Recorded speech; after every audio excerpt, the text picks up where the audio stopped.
After moving in together, my husband's parents demanded, "You must convert to our religion or we won't accept this marriage." My husband shrugged. "It's a small sacrifice." I smiled and said, "Then you'll have no problem with the sacrifice I made too." Their jaws dropped as I revealed what I had secretly arranged. I, 32 female, met Daniel, 34 male, 5 years ago while working in New York. He was charming, kind, and we had the same sense of humor. He mentioned his family was religious, but he never acted like it was a big deal. I grew up in California in a pretty secular home. My parents had different religious backgrounds, but never pushed anything on me. I never thought about it much. Daniel and I dated for 3 years before getting married. Small wedding, no religious elements. His family wasn't thrilled, but they showed up, so I figured everything was fine. I was so wrong. A year into our marriage, Daniel got a job offer in Texas, near his parents. I wasn't thrilled about leaving my job and life in New York, but I wanted to be supportive. He swore it would be great for us. I gave up my career, I was working in marketing, packed up everything, and moved with him. The second we got to Texas, his parents started with their comments. "When are you going to join us for church? You know, a real marriage needs God.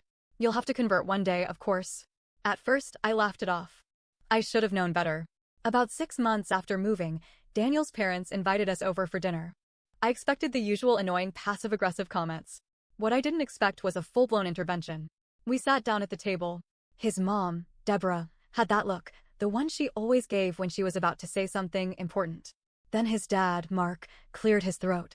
"We've talked about this long enough," he said, looking straight at me. "You must convert.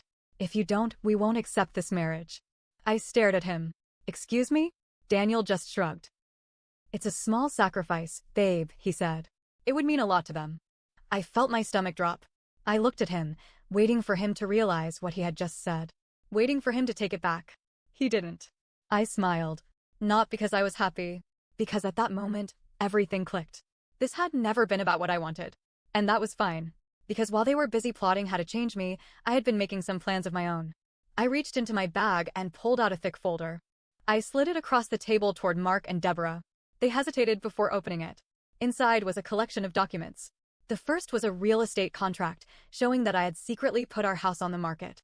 The second was a bank statement, proving that I had been moving all my money into an account in my name only for the past 3 months. The third was a signed job offer for a position back in New York. My old boss had jumped at the chance to hire me again. And then came the real bombshell. A detailed, multi-page report. On them. While they had been busy scheming to fix me, I had been researching them. Mark's company? Not exactly clean. Turns out, he had been fudging numbers in his business's financial reports. That's the kind of thing that, if reported, could lead to a very long conversation with the IRS. Deborah's charity?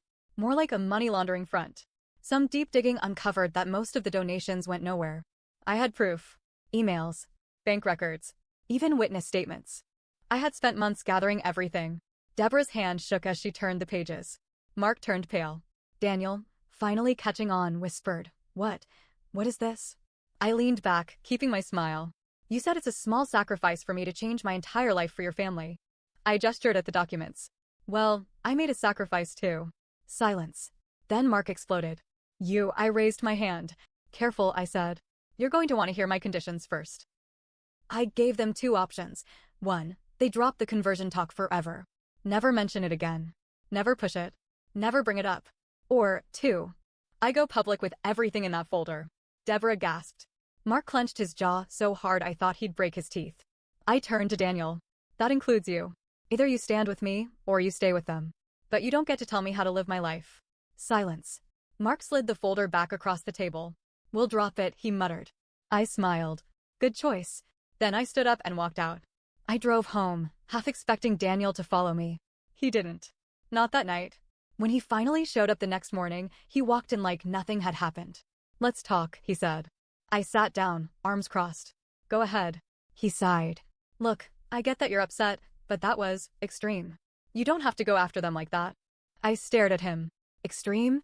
You blindsided them. You threatened them." I laughed. "Oh, I'm the bad guy now?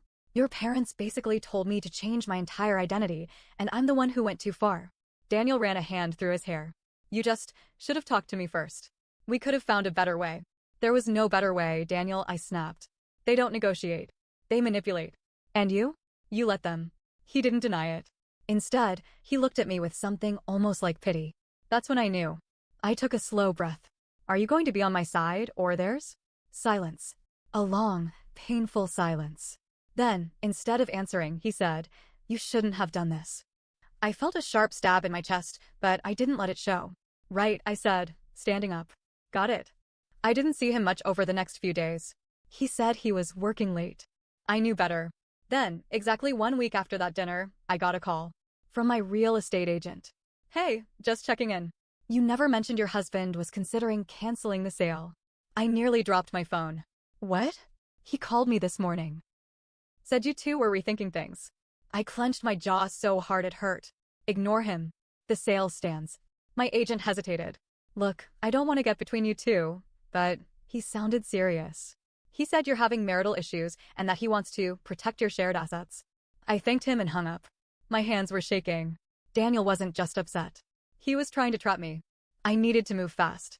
That night, I waited for Daniel to come home. When he finally walked in, I was sitting at the kitchen table. My phone was on the table, recording. "Hey," he said, looking exhausted. I didn't say anything. He sighed, rubbing his temples. "Can we not do this?" I held up my phone. "Tell me why you called our real estate agent."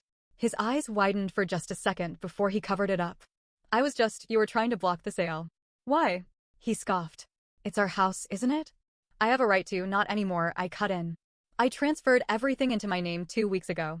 His face dropped. "You what?" I smiled. "Oops. Forgot to mention that." I watched the panic settle in his eyes. "You don't have a claim to this house anymore, Daniel. The sale is going through." For the first time, I saw something ugly in him. Something I had ignored for years. Something I couldn't ignore anymore. "This is insane," he muttered. "You're blowing up our whole marriage over a small issue." "Small?" I stood up. "This isn't just about religion, Daniel. It's about control. Your parents want to control me, and now you're trying to, too. That's not fair." "No." I grabbed my phone. "Then tell me why your mother texted you today." I turned the screen toward him. His face went white. Deborah had texted Daniel a detailed list of lawyers who specialized in contesting property sales and freezing bank accounts. "I don't even know if this would work," she wrote. "But we need to stop her before it's too late." Too late for what, exactly? Daniel's mouth opened and closed like a fish. "I..."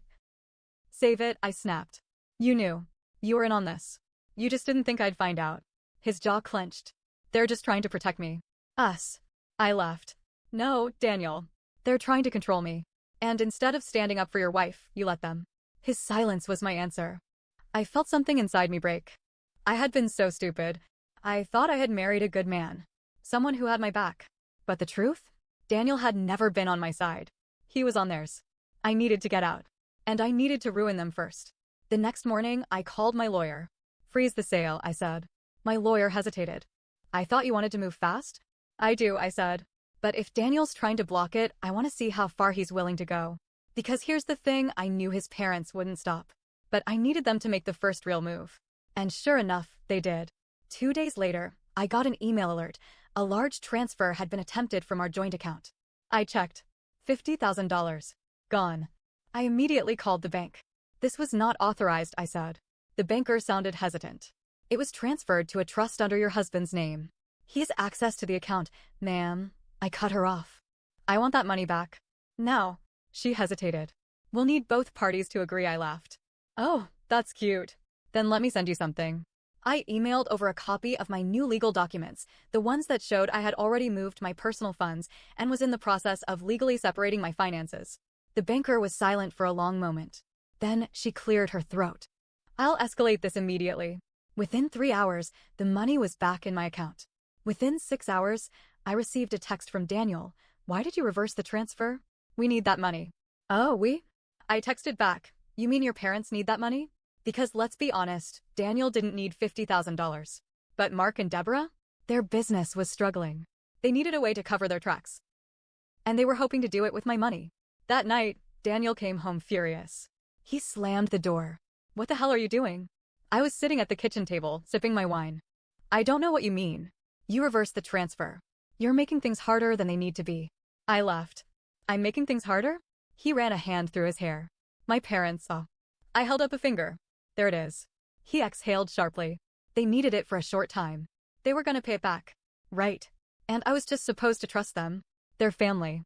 "No," I said. "I was supposed to be your family." Silence. And then, for the first time, I saw fear in his eyes. Because he finally understood I was done. But he still had one more trick up his sleeve. I should have known they'd try to trap me. The next morning, I got an email from my lawyer. Daniel had secretly filed for a financial hold on all our assets. The argument? I was mentally unstable and making irrational financial decisions. I stared at my screen, completely frozen. Then I saw it, an attached affidavit. Signed by Mark and Deborah. They were trying to prove I was unstable to seize control of my finances. I took a deep breath. And then I smiled. Because, oh, they had just made the biggest mistake of their lives. I drove straight to my lawyer's office. "You're not going to believe this," I said, dropping the papers on her desk. She flipped through them, then let out a low whistle. "They're stupid," she muttered. I grinned. "Yeah, they are. Because guess what? I had recorded everything. Every phone call. Every conversation. Every threat. I had screenshots of their texts, proof that Daniel had tried to steal from me, and evidence that Mark's company was under investigation." My lawyer sat back. "This," she said, waving the papers. "This is fraud. If we take this to court, you can bury them." I leaned forward. "Let's do it." While Daniel and his parents thought they were trapping me, I was already 3 steps ahead. I filed a legal counterclaim. I froze their accounts. And I made one phone call. To the IRS. To the Bank Fraud Division. To the Charity Oversight Board. Mark and Deborah thought they could erase their dirty money trail. They thought they could use me as their scapegoat. They had no idea who they were messing with. I was prepared for a fight. But I wasn't prepared for Daniel's next move.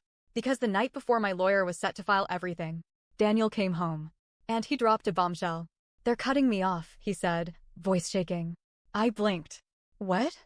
"My parents. They said if I don't get you to back down, they're disowning me." I tilted my head. "And?" His hands clenched into fists. "And? I have nothing without them." I sat back. "Sounds like a you problem." Then he did something I never expected. He dropped to his knees. "Please," he whispered. "I need you to stop this." I stared at him. For the first time, I saw who he really was. A weak, spineless man who had spent his whole life under his parents' thumb. And now that they were turning on him, he was begging me for help. I almost felt bad for him. Almost. Because this wasn't my problem anymore. This was war. Because while I thought I had all the power, he was about to prove me wrong. Because the next morning, I woke up to a text. From an unknown number. "If you go through with this, you'll regret it." And that's when I realized, this fight wasn't just about money anymore. That text message sent a chill through me. "If you go through with this, you'll regret it." I stared at my phone, trying to decide if I should be scared or angry. Because this wasn't just a threat. It was desperation. And desperate people make stupid mistakes. I took a slow breath and typed back, "Try me." Then I grabbed my keys. Because I knew exactly where I needed to be. I pulled into Mark and Deborah's driveway. Daniel's car was already there. Of course it was. I barely made it to the front door before it swung open. Daniel stood there, looking like he hadn't slept. "What are you doing here?" he asked. I pushed past him. "Where are they?" "They don't want to see you, I don't care." I stormed into the living room. Mark and Deborah were sitting stiffly on the couch. Deborah had her arms crossed. Mark's face was red, his hands clenched into fists. "You shouldn't be here," he said. "Oh, but I should," I said, throwing my phone onto the coffee table. "Recognize that number?" Deborah's lips tightened. Mark didn't even blink. Because he already knew. I folded my arms. "So, which one of you sent it?" Silence. Then Daniel exhaled loudly. "It was me," he muttered. I laughed. I actually laughed. "You threatened me?" "It wasn't a threat," he said quickly. I wanted you to back down." My laughter died instantly. I leaned forward, my voice low. "You wanted me to be afraid." Daniel swallowed. Deborah sighed. "You're being dramatic." I whirled on her. "Dramatic? You people tried to steal my money. You tried to trap me in a fake financial hold, and now your son is sending me threats." Mark stood up. "This is your last chance," he said. "Drop the legal claim. We'll let you leave clean. No fights. No courts." I stared at him. Then I smiled. "Oh, Mark," I said softly. "You still don't get it, do you?" I reached into my bag. And I pulled out a thick manila folder. I tossed it onto the table. Mark hesitated before picking it up. Then he flipped it open. And his face turned gray. Because inside that folder? A full IRS complaint. An anonymous tip to the SEC. A whistleblower report on Deborah's charity. And at the bottom? Copies of every single fraudulent document I had found. Mark's hands started shaking. Deborah gasped. Daniel just looked lost. I smiled sweetly. "I already filed them this morning." Mark lunged toward me. I didn't even flinch. because the moment he moved, Daniel grabbed him. Dad, stop. Dio, you have any idea what you've done? Mark roared. I tilted my head. I think I just made sure you never scam anyone again. Deborah's eyes filled with tears. You vindictive little, I cut her off. No, you don't get to cry. You did this to yourself. She pressed a shaking hand to her mouth. And then I turned to Daniel. He wasn't yelling. He wasn't fighting. He was just staring at the floor. Say something, I said. His jaw tightened. Then, in a hollow voice, he whispered, they told me you'd never go through with it. I blinked. Oh. He had known. They had all convinced themselves that I was just bluffing. That I was too emotional. That I was just a hysterical woman. They had bet everything on me backing down. And they had lost. Completely. I walked out. I didn't even look back. By the time I got home, my phone was blowing up. Calls. Texts. Voicemails. I didn't answer a single one. Then, a few days later, the real fallout began. The IRS opened an investigation. The SEC launched an inquiry. The charity? Shut down. Mark resigned from his own company before he could be fired. Deborah tried to play the victim, but when reporters started digging, she went quiet real fast. Daniel lost everything. His parents cut him off. They blamed him for everything. I didn't even have to divorce him. He basically walked away on his own. And as for our house? Sold. For a huge profit. The money? Sitting comfortably in my bank account. A year later, I was back in New York. One day, I got a message from a mutual friend. Daniel was working at a car dealership. Mark and Deborah had moved to a smaller house after legal fees drained them. The last line of the message? I don't think they've ever recovered from what you did to them. I sat back and took a sip of my coffee. And then I smiled. Because for the first time in a long time, I was finally free.